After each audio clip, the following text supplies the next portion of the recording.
大家好，我係蘇崇遠，係期權總管嘅高級講師。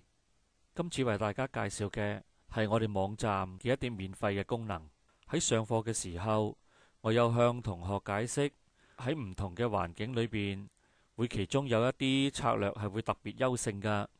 如果能夠合適咁選擇，贏面會特別高，利潤同埋風險要做到適當嘅平衡。但係要經驗唔夠嘅投機者，面對幾十個策略，有時都唔知由邊度入手。原因係有太多唔同嘅因素存在，好難一齊考慮㗎。首先，我哋先入到去我哋嘅常用策略，我哋睇下有幾十個策略。上個堂嘅同學見到咁多策略名，個個都問我可唔可以唔使記啊？而家我就為呢啲同學或者啲未上過我堂嘅朋友，可以用快啲嘅方法嚟解決呢個問題。我哋嘅功能可以由呢度進入去，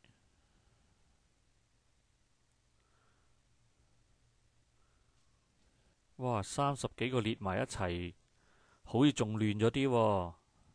唔使擔心，大家睇一睇我點做啦。一開頭會列出晒所有嘅策略，跟住我哋可以按照自己想需要嘅環境嚟做一啲篩選啦。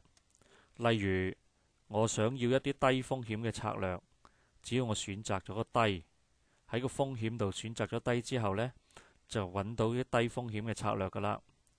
又例如而家似乎個大市會向下，咁我就喺方向嗰度揀咗向下，好似玩大風吹咁，就會吹走晒嗰啲唔係向下嘅策略噶啦。跟住我就再睇下而家引伸波幅究竟係點。哦，原來而家係中等嘅引伸波幅。好啦，西剩兩個，咁我睇下仲有咩可以揀。以利潤有限，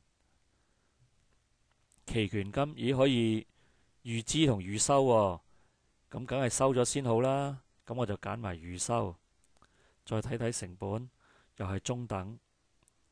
我哋只要按照自己想需要嘅嘢，一步一步咁嚟篩選，就最終就揾到我哋最想要嘅策略啦。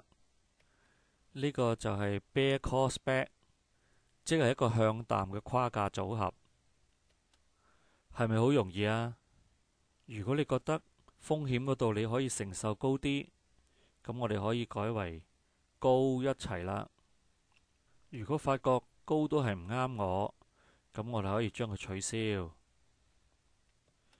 遲啲我再用呢個工具為大家介紹一啲更加好嘅篩選辦法㗎，請大家留意啦。